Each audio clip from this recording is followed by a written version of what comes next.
With two preseason games in the books, the Seahawks have gotten a good first look at their 2022 draft class. How have the rookies performed thus far? I'm going to be taking a close look on our Blue Friday edition of Locked On Seahawks. You are Locked On Seahawks, your daily Seattle Seahawks podcast. Part of the Locked On Podcast Network, your team every day.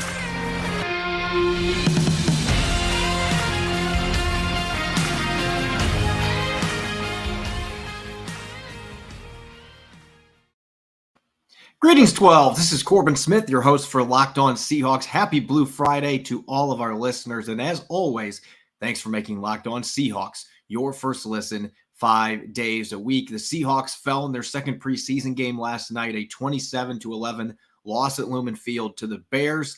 Going to have more on that game coming up on our Monday episode today, dedicating this episode to an extended mailbag. A lot of questions from you, the listeners, and there's been so much going on with a short game week that we weren't able to get to those questions. So I'm going to be tackling those, plus my first progress report for Seattle's rookie class. How have the first-year players looked so far in training camp and the first two preseason games? The teacher in me is excited to hand out my first grades of the 2022 season. This episode is brought to you by Elias. Their app lets you access team and player stats, head-to-head team comparisons. Give yourself the edge this NFL season. Find Elias Game Plan in the App Store or Play Store today. Now for your lead story here on Locked On Seahawks. The Seahawks fell to 0-2 in the preseason last night, and while certainly disappointing not winning one of these first two preseason games, Seattle's been excited about its incoming rookie class. They've had a chance now to see most of these players on the field for extended action in preseason games, as well as 12 training camp practices. And there certainly have been some flashes for all these players. There's also been your expected rookies bumps in the road. A lot of those happening last night in the preseason loss to the Bears. So let's get to our first progress report of the 2022 season, taking a look at where this rookie class stands and dishing out my grades real quick, just looking at all 9 selections. I'll go through each player here as we go, but dishing out my grades. Charles Cross, I'm going to give a solid B. Boye Mafe, a C+. Ken Walker III, a B+. Abraham Lucas, A-. Kobe Bryant, B. Tariq Woolen, A-. Tariq Smith, D+, Bo Melton, C-, and Derek Young, B. Now, this is based not just on the preseason games. These grades are also based on the things that I've observed watching the majority of the training camp practices. I obviously missed a couple of those practices when the Seahawks were playing during my wedding, so I wasn't able to get to all 12 practices, but I've been out there for the vast majority, so I've been able to watch how these rookies have performed on the field. And let's start with Charles Cross. The negative right off the bat has been the penalties. Last night had 4 false starts in one game, also had a holding penalty. So 5 total penalties against him. That certainly is going to sully the grade some. But you take those penalties out of the equation, I think Charles Cross has been as good as advertised in these first 2 preseason games. He has been locking opponents down in pass protection. He's made some nice blocks in the run game. You can see the light feet, the natural athleticism. And there was one play that really stood out to me last night. And unfortunately, the Seahawks had to punt the very next play because Freddie Swain didn't catch the ball. A perfect throw from Geno Smith. But Geno Smith had tons of time in the pocket working against a stunt that the Bears were running on both sides of the line. And Robert Quinn was the one that Charles Cross was tasked with blocking. And this is a guy that had almost 20 sacks a year ago, washed him down the line of scrimmage, allowed a perfect pocket for Geno Smith to deliver a really beautiful pass that unfortunately Freddie Swain could not bring in. But those are the kind of plays that we've seen Charles Cross making. So yes, the penalties are a major issue, but false starts are certainly correctable. He's getting used to playing with 2 different quarterbacks, 3 really when you consider that Jacob Eason hasn't had many reps with him, if any reps with him in training camp. So there were some cadence issues. That is going to get worked out. What the Seahawks should be encouraged about, though, is how he's playing in pass protection. There's been some signs of him being a solid run blocker as well. Now, second-round picks, Boye Mafe and Ken Walker III. Didn't get to see Walker III last night. Won't see him the rest of the preseason. My grade is based mostly on what I've seen in training camp from him. This kid is explosive. He's got suddenness that no running back on the team has. That includes Rashad Penny. Just the ability on a dime to turn from 0 to 100. He's got underrated hands. I want to see where he fits in pass protection. That's still the one big question that I have for him, but hopefully he gets back from this hernia injury fairly quickly, maybe by the season opener against the Broncos. And I think he's going to have a big part in this offense, not just as a runner, but also as a receiver, has a chance to develop into an every down back for the Seahawks. As for Mafe, he flashed in the first game. He had a strip sack, had another sack, made a tackle on special teams. There have been a lot of empty plays on the field for him, though, in the first 2 preseason games, which is why his grade is a little lower than the other 2 top draft picks for the Seahawks. There have been questions about where he fits as an every down player, and I'm still seeing that on the field. He's gotten bullied in the run game a little bit. There have been a few plays where his gap responsibilities, he didn't take care of those. So he's going to be a situational pass rusher because he needs time to continue developing his game and growing into an every down player. I don't see that out there yet, but he tantalizes. He's going to make some explosive plays for you. So there's been some good plays. There certainly have been some bad ones for him as well. Been up and down in training camp. Excited to see where he's going to go down the road, but he's certainly a player that's got more room to develop maybe than Charles Cross and Ken Walker III have. Abraham Lucas, I think, has been one of the bigger surprises. Not necessarily that I wasn't expecting him, to come in and play well, but what he's doing in the run game. I've counted 4 pancakes in the first 2 games. He had one last night, and that was a play that I think a lot of people would have forgotten about. Luckily, Damian Lewis's injury is not as bad as initially thought, but on that play that Lewis went down and got carted off with an air cast in his right leg, that same play, Abe Lucas took his defender about 7 yards down the field, plowed him into the ground, and he's been making blocks like that. We've also seen some nice plays in pass protection. He did give up a sack in the second half last night, so he hasn't been perfect, but I'm feeling pretty encouraged by what I'm seeing from those first 4 draft picks, not just on the practice field, but in these preseason games. As far as your day 3 selections, again, looking at my grades here, Kobe Bryant getting a solid B. That's weighed down a little bit by the poor performance in Pittsburgh, giving up a touchdown in that game. He hasn't been able to jump in with the starters consistently on the outside. He is getting more snaps now at slot corner, and I think he's going to be pretty solid at that position. That might be where he plays for the Seahawks right away. His counterpart, Tariq Woolen, I considered maybe a B+ because the tackling was not very good in his first NFL game against Pittsburgh, but I thought that he really made strides in the game yesterday and had a couple really nice tackles. There was one that Marquise Blair missed his tackle, and you could have said that a lot last night, and Tariq Woolen came up, wrapped up the ball carrier, threw him down short of the goal line. So you saw more physicality from him than you saw in his first game. Didn't really give up any big receptions. Just looks the part of a standout NFL corner. So he's still making progress. I got to give him an A- because he's been so impressive on the practice field, winning a lot of battles against DK Metcalf in the battle of Transformers. That's maybe my favorite part to watch in training camp at this point, is those two going against each other. And Woolen does not back down. He's not been intimidated. And he's got room to grow technique-wise. He's winning a lot on his traits, and that's really exciting for the Seahawks. For the rest of the players in their draft class, Tyreke Smith, I wanted to give a higher grade because the 2 practices he's been out there, he was really good, and he was generating pressures, but he's now dealing with another hip injury. He just hasn't been healthy, and that's putting his standing with this roster a little bit in tenuous ground, and he might start the year in injured reserve. We'll have to wait and see, but not being able to get him on the field for more than a couple practices. He flashed and had several really nice pass rushes in those padded practices that he participated in, but then he gets hurt again. So really this feels more like an incomplete. I'm giving a D+ just because he hasn't played in the preseason games and we haven't seen him much in training camp. The 2 practices he did play, very intriguing, and it looked like he could be a asset playing a 3-4 outside linebacker position. Just haven't seen much from him. As for your 7th round picks, Bo Melton's been quiet most of training camp, and it's been a struggle. He had a good first preseason game. There were some promising plays on the field that quarterbacks didn't get him the ball yesterday. He did have a drop. That's maybe been my biggest issue with him to this point. Too many balls that are hitting his hands that are then hitting the ground. He has to be more reliable catching the football. He's got the speed. He's got a lot of the physical traits the Seahawks are looking for, but he's got to catch the football. And Derek Young's been really impressive for the most part. I thought yesterday was probably the worst display he's had since becoming a Seahawk. Dropped a pass in the red zone that was a difficult catch. He had a defender draped all over his hands. knocked the ball out, but did not have a catch last night. I thought he played really well the first preseason game. He's consistently been making plays in training camp too. So not going to weigh the grade down too much based on what happened last night. And the receivers in general, it was a tough one because receivers were dropping passes, but some of the throws weren't good from the quarterbacks. The offense just was not in sync last night. Not going to hold all of that against Tariq Young, but I think he's been the better of the two 7th-round receivers to this point.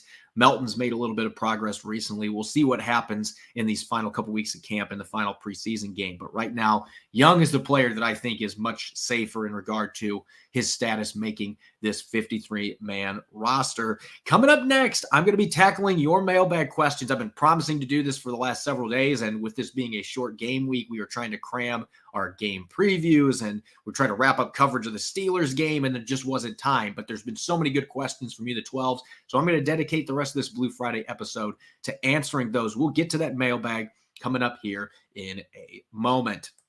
Hindsight is 2020, and you can't change the past, but what if you could get a little help from your future self? Maybe you'd ask to borrow a little cash. Now you can with Dave. Dave is the banking app that can help you get up to $500 instantly with extra cash. That's more money to fill your tank, buy a wedding gift, or catch up on bills. You can finally tackle those expenses that have been stressing you out without any hangups. There's no interest and no credit check needed. Millions of people have already downloaded the Dave app to get the financial relief they need with extra cash. Download the Dave app from the App Store right now. That's DAVE. Sign up for an extra cash account and get up to $500 instantly. For terms and conditions, go to dave.com/legal. Instant transfer fees apply. Banking provided by Evolve, member FDIC. Your future self will thank you.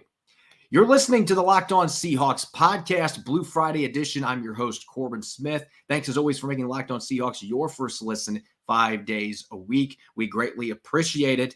Make sure to check out the NFL Fantasy Show as well. However you play, get the latest NFL Fantasy Draft tips from Locked On Fantasy Football and Locked On Dynasty. Starting on August 22nd, we're bringing you daily top 10 lists for Fantasy Draft Week as well. Locked On Fantasy Football and Locked On Dynasty are available on YouTube and wherever you get your podcasts. As promised, it's time to get to an extended mailbag. We didn't actually have one last week, and then this week, the schedule's just been insane with 2 games in 5 days. Everyone knows the drill in the regular season. The one time the Seahawks play a Thursday night game, everything is condensed. We usually can't get a mailbag in, but going to make up for that today, answering all your questions. We got a ton of really good ones with the Seahawks now halfway through the preseason schedule, halfway through training camp. A lot of really good questions from you, the 12s. So let's get to it. Our first one coming from David Berkson tweets, are we going to be in on any of the on-the-bubble linebackers around the league? Could the Seahawks target any of those players for depth? Well, I think they will be. The question is going to be which players are going to be available, because right now, nobody really knows which linebackers are going to be released, and I wouldn't think the Seahawks would be overly intrigued by players that are getting cut in the first 2 waves of roster cuts. If you can't make the final 80 players on an NFL roster, other teams are going to be jumping to line up to sign you most likely. There have been a few exceptions to that rule, and certainly there's been a few players that have ended up being good NFL players that got cut early by their initial team. But I would expect that they are going to be monitoring the linebackers that are playing well around the league, that are battling for a roster spot. They've got their scouts out there watching other games, watching film on other teams. And I think this will be one of the positions that's the most pressing for them, because the depth is certainly a concern. They started Joel DeBlanco, the undrafted rookie, who they just signed a little over a week ago, last night next to Cody Barton. He really struggled in the couple of drives that he played in the game. It feels like Levi Jones has been a flashy player, but he didn't get a lot of snaps last night. He's been inconsistent at times, kind of come on strong lately at practice, but got off to a fairly slow start. And then you've got players like Tanner Muse that have made some nice plays, had a sack last night, but he's been inconsistent making that transition from safety to linebacker.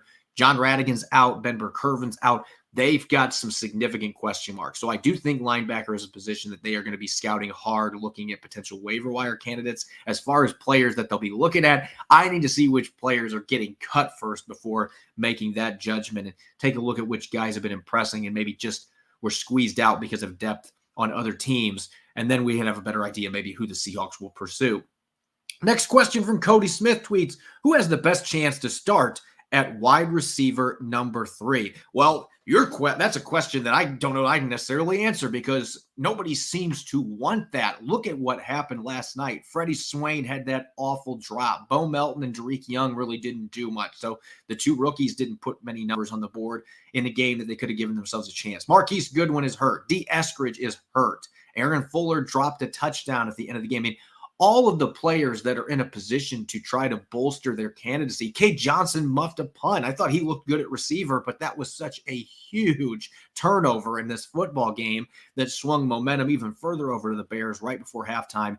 Those are the kind of plays when you're battling for a roster spot that you just can't have happen. But really, it seems like the big winner in all of this is D. Eskridge because he's been out and it's provided an opportunity for other players to impress, and yet nobody's really been able to do that consistently in the training camp of preseason practices. I thought Derek Young was maybe making a push for that, and then last night had a really quiet night. Again, it's just one evening, one game. He's had a good camp, played well in the preseason opener.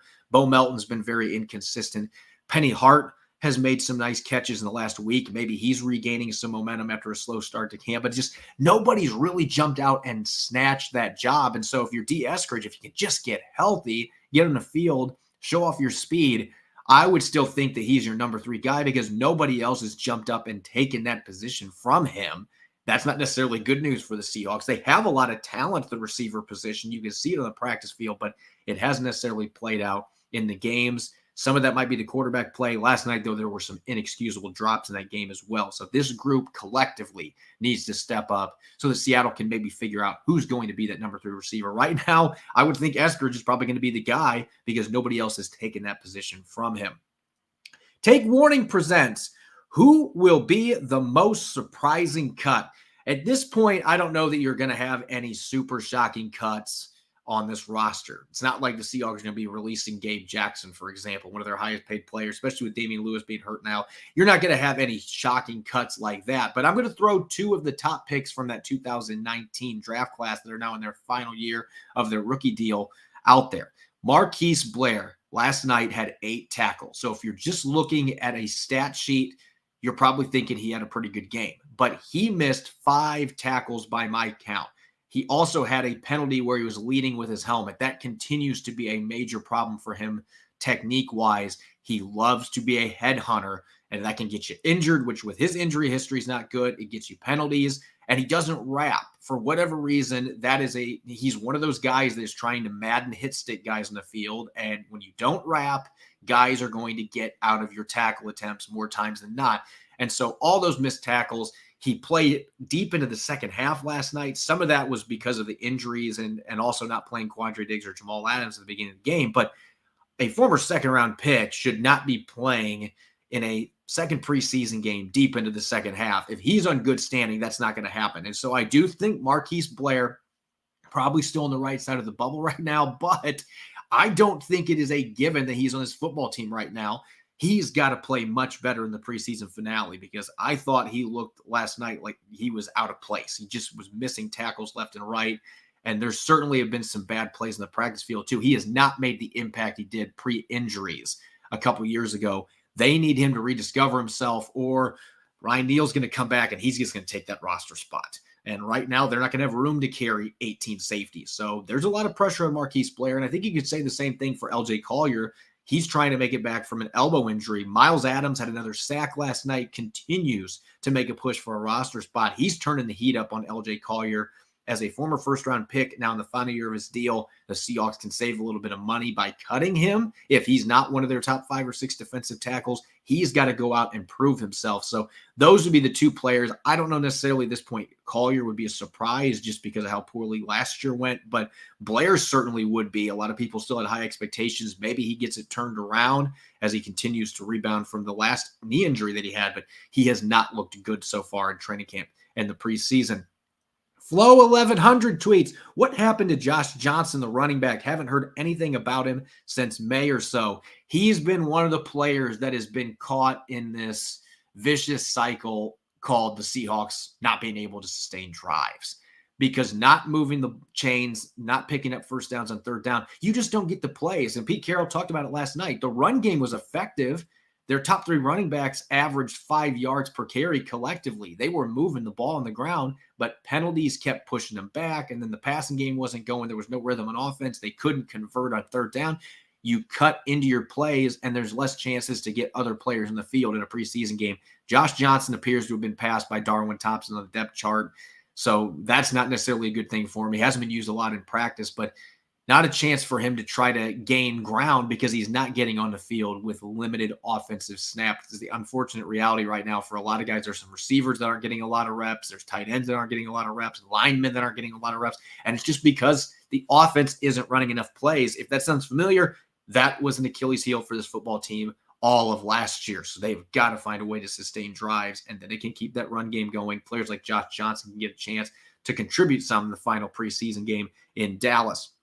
Brandon Davis tweets, if you could guarantee 3 Seahawks to be Pro Bowlers at the end of the season besides quarterback, who would you choose? Well, I don't think I have to worry about the quarterback situation. No offense to Drew Lock and Geno Smith. Maybe one of them will prove me wrong, but it doesn't seem like that's a position that they're going to have anybody threaten to make a Pro Bowl this season, although if 15 guys drop out, like it seems like there is every year, maybe one of them will get into the Pro Bowl. But nonetheless, as far as players that I would bank on to get a Pro Bowl, Quandre Diggs would be first on my list. He's been a Pro Bowler each of the last 2 seasons. He's still hungry after getting a big deal because he feels disrespected, hasn't gotten those all-pro votes. He's going to be pushing for that. So Quandre Diggs would be number 1. DK Metcalf with his new contract, just the freak that he is, only 24 years old, looking to take his next step forward, even with the quarterbacks that he's going to have thrown to him. He should still put up some monster numbers. So I think Metcalf's got a chance to get his second Pro Bowl nod this year. And then probably third place, I'd go with Jordan Brooks. Led the team in tackles last year, at a franchise record in tackles.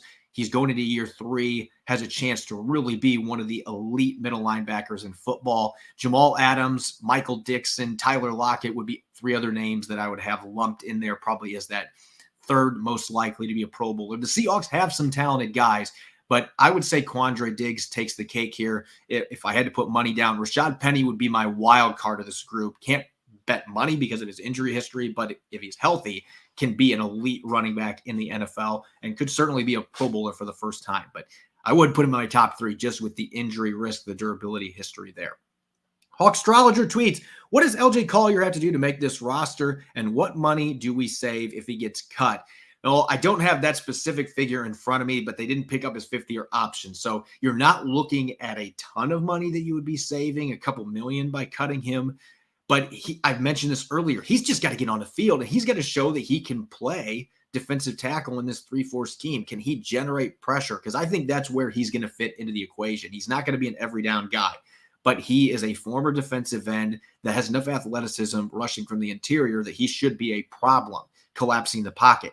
But he's not healthy right now. Can you get him back for that final preseason game?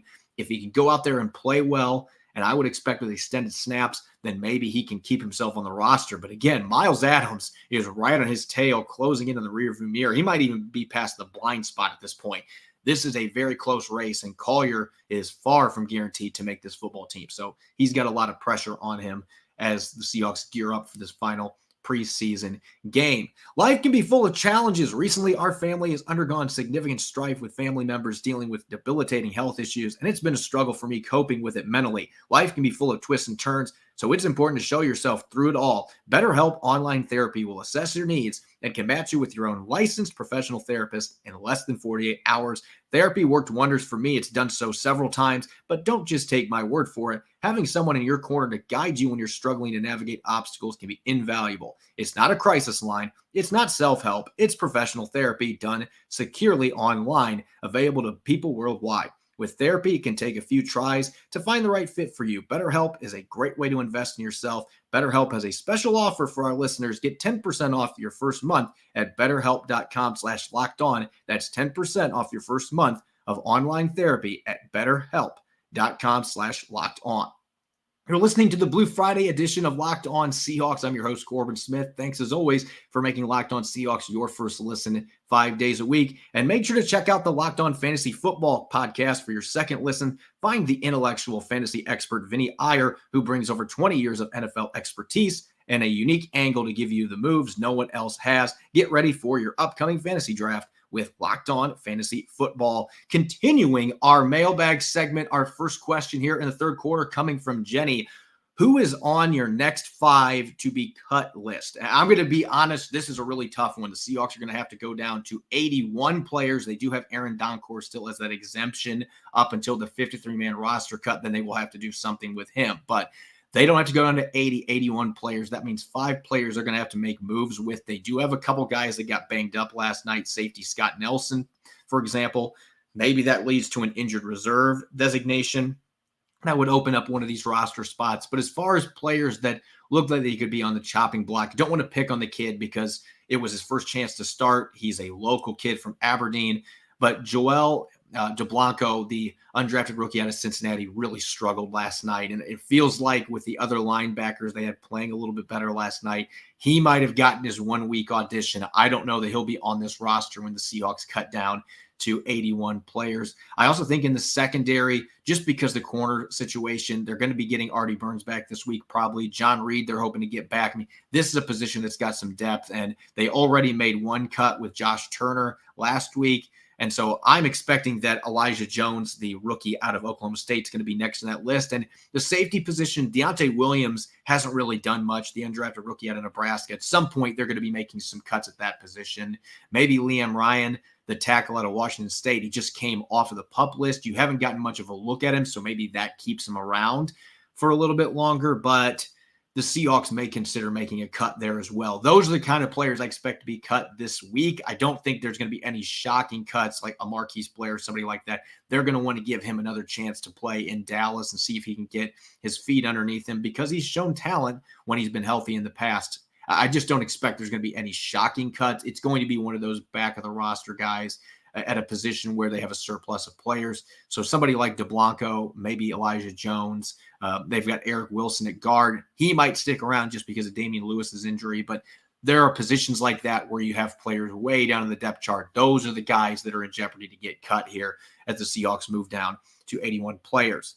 JB tweets, have you seen the leap from Darrell Taylor that was expected so far? Yes and no. I've talked about it a lot at training camp. He's been fantastic. You can just see the extra muscle he's added, how quick he is off the ball, playing with power, with speed, bending around the corner, haunting quarterbacks. There's been a lot of pressures. The preseason games, you've seen flashes of that, but he's also gotten bullied in the run game. That is still, to me, the biggest concern with Darrell Taylor. Is he going to be able to hold up, setting the edge and defending the run? Questionable so far in that regard in these 2 preseason games. He's had a couple of penalties where he's been across the line of scrimmage before the snap. Neutral zone infractions, had one on 4th down last night. Those are going to happen occasionally with pass rushers that are trying to time the snap, especially in the preseason. I don't think there's anything to be overly concerned about, and we've seen enough good plays from him in training camp in the preseason. I still think he's got a big third season on tap, but been maybe a little bit disappointed by what we've seen in training camp in the preseason so far. Maybe not quite to the level I expected. I still think he's going to have a big season, though, and he's going to thrive in this 3-4 defense. Marcus tweets, does last night's display increase the chances John Schneider tries to get Roquan Smith? What do you think? So we actually talked about this, Rob Rang and I, on our podcast a few days ago. I still think it's pretty slim odds they're going to be trying to make a move to get Roquan Smith. But I will say this, Cody Barton has been okay. I don't know that he's been good or great in training camp in the preseason. That is still a question mark. Jordan Brooks should be able to play in week 1. Did not participate in the game last night, but he was in warmups. He looks like he's on his way back from a hamstring injury. So you're going to have those 2 guys in the lineup. But are you convinced that Cody Barton is a guy that could be a starter beyond this year? I don't know that the Seahawks should be feeling that way. You know Roquan Smith would be a starter for you immediately.